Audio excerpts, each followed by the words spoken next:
Salut à tous, deuxième vidéo en 2 semaines. Celle-là, c'est une vidéo un petit peu bonus, une interview que j'ai pu réaliser avec Bruno Le Maire, qui est candidat à la primaire de la droite et du centre. Alors vous pouvez toujours retrouver ma vidéo de présentation de la primaire par là-haut. Bruno Le Maire, il est 4e dans les sondages, derrière Alain Juppé, Nicolas Sarkozy et François Fillon, et il se veut le candidat du renouveau. Il a été ministre de l'Agriculture sous Nicolas Sarkozy, il est actuellement député de l'Eure et il a pondu un programme présidentiel de 1000 pages. Avec toutes ces propositions, il espère économiser entre 80 et 90 milliards d'euros. Il souhaite supprimer 500 000 emplois publics sur 5 ans, réduire le nombre de parlementaires et supprimer l'impôt sur la fortune. En plus d'être le candidat du renouveau, une de ses batailles c'est l'éducation. Il souhaite revaloriser le travail des enseignants et des professeurs, supprimer l'ENA dont il est issu et adopter un collège diversifié et supprimer ce collège unique. Parlons maintenant de l'interview, vous allez le remarquer, ça a été un exercice stressant pour moi, il en fallait bien une première et ça a été très formateur malgré tout. Ce qui est un petit peu frustrant, c'est que j'ai mis fin moi-même à l'interview, j'aurais pu poser encore quelques questions que j'avais sous le coude et que je regrette de ne pas avoir posées. L'interview s'est donc fait un petit peu dans le rush et la précipitation après la réunion publique de Bruno Le Maire à Groisy dans la campagne d'Annecy. Je vous situais juste le contexte parce qu'il en est question dans la vidéo. Comme je le disais, la vidéo a dû se faire dans la précipitation. Il y a donc 2 défauts majeurs dans cette interview, 2 défauts techniques que vous remarquerez très vite.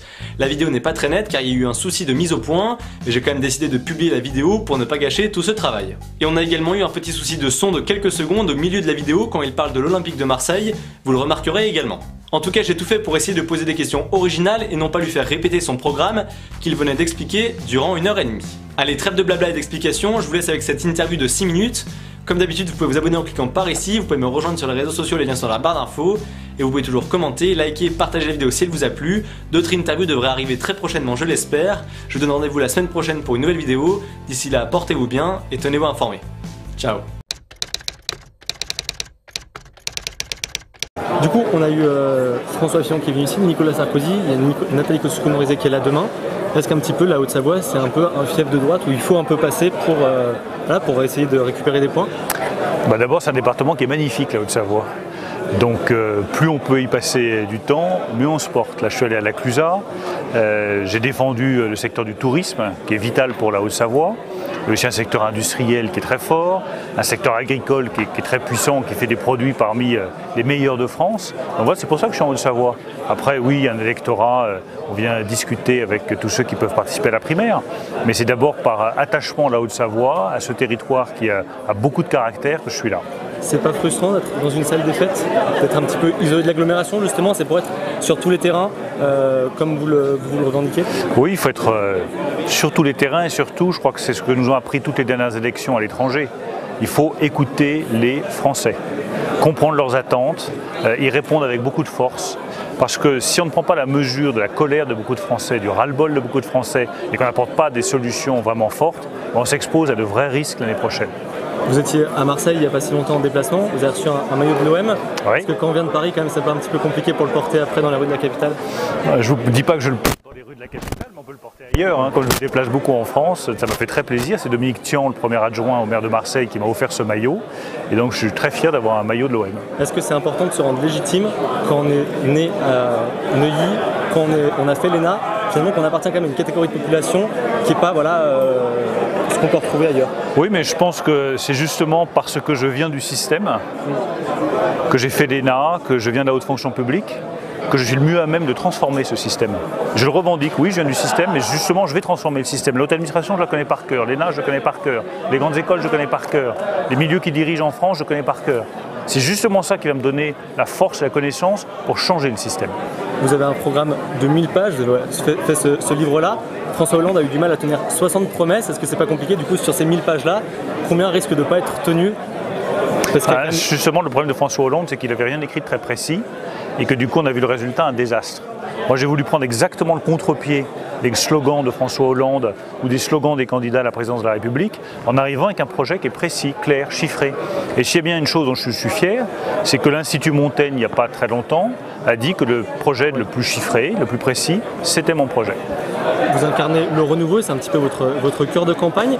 Est-ce que malgré tout, vu que vous avez quand même été ministre, c'est pas une sorte de semi-renouveau? Puisque par exemple, Donald Trump est un renouveau parce qu'on l'a vu arriver de nulle part. Pablo Iglesias en Espagne avec Podemos aussi, puisqu'il sort de nulle part, il n'a aucune connaissance politique.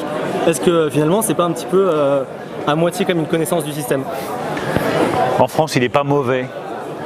d'avoir un peu d'expérience politique quand on prétend devenir président de la République. Oui, j'étais ministre de l'Agriculture, c'est ma grande fierté pendant 3 ans. J'ai été ministre des Affaires européennes, j'ai dirigé le cabinet du Premier ministre, j'ai travaillé avec Jacques Chirac au moment de la crise irakienne.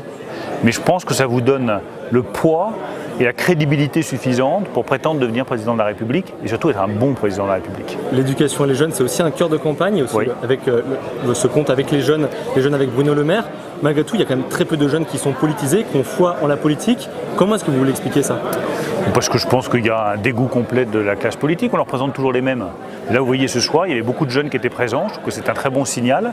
Moi, je leur dis, si vous voulez vraiment reprendre votre destin en main, choisir, allez voter le 20 novembre prochain, enfin regardez les projets des uns et des autres. Moi j'essaye d'apporter des propositions qui vont améliorer la vie de chaque Français, notamment des jeunes Français. Mais c'est à eux de se mobiliser et à eux d'aller voter. Il faut qu'ils se disent, mais qu'est-ce qu'on veut, nous les jeunes de droite, du centre, comme candidat à la présidence de la République l'année prochaine? Est-ce qu'on veut quelqu'un qui a déjà été président de la République ou Premier ministre, ou est-ce qu'on veut quelque chose de nouveau? Voilà, c'est eux qui décident, mais vraiment je les invite à se mobiliser et à aller voter le 20 novembre. Vous auriez aimé être jeune aujourd'hui, quand même, malgré tout, malgré le chômage, malgré tout ce qu'on peut avoir? Parce que vous considérez que je ne le suis plus? Du moins, voilà, étudiant, voilà, peut-être les premières élections présidentielles pour certains, est-ce que voilà, vous auriez aimé être dans Je vais vous dire, expérience faite, on regrette toujours ces 20 ans. Donc quelle que soit la situation du pays, ces 20 ans, il faut en profiter le plus possible, en faire le meilleur possible. Et une des raisons de mon engagement politique, c'est justement de faire en sorte que ça aille mieux pour tous les Français. Et que tous ceux qui ont 20 ans aujourd'hui puissent se dire, demain je vais faire mon avenir en France et je vais y réussir parce qu'enfin la France se sera transformée. Justement, quel jeune vous avez été? Studieux. Ouais. Et justement, vous voulez aussi être un président cultivé, c'est aussi la culture plus que l'identité même. Oui, quelles sont vos références en matière culturelle? Je ne sais pas si vous avez 5-6 heures devant vous, on peut en parler. Mais vous savez, la culture, c'est quelque chose qui vit, qui bouge. C'est quelque chose qui rend fort, la culture. Pourquoi est-ce que j'y attache tant d'importance? C'est que quand on sait qui on est, ce qu'on porte comme référence en soi, comme figure historique, comme livre, comme musique, comme image, on est plus fort. Pour rendre les Français forts, il faut que les Français retrouvent leur culture. Vous auriez aimé faire quoi? Plutôt comme politique, justement, si vous aviez été jeune? Homme politique. Et justement, dernière petite question, est-ce que vous avez peut-être une musique, un roman ou même une citation de film pour résumer un petit peu votre campagne électorale? Vous êtes quand même assez friand, tout ça, on vous a quand même entendu avec Karine Le Marchand dire que vous êtes quand même assez friand de comédie française. Non, mais est-ce qu'il y a quelque chose qui vous vient, une musique, une parole qui pourrait résumer un petit peu tout ça, cet attachement à la culture? Vous connaissez la fin du film Casablanca, qui est un film absolument merveilleux? C'est en anglais, it is the beginning of a beautiful friendship. J'ose espérer que cette campagne, c'est le beginning of a beautiful friendship avec le peuple français. Est-ce qu'il faut quand même avoir un certain ego de soi-même pour se dire je peux être président de la République, je peux finalement changer tout ça? Est-ce que quand même... Non, je pense qu'il faut surtout aimer les Français. C'est ça la priorité. Super. Merci beaucoup. Merci. Salut à tous, aujourd'hui on se retrouve pour parler de la primaire de la droite et du centre. Le premier tour aura lieu le 20 novembre prochain et le second tour une semaine après. Au départ, ils étaient 7, à la fin, il n'en restera qu'un. On commence tout de suite.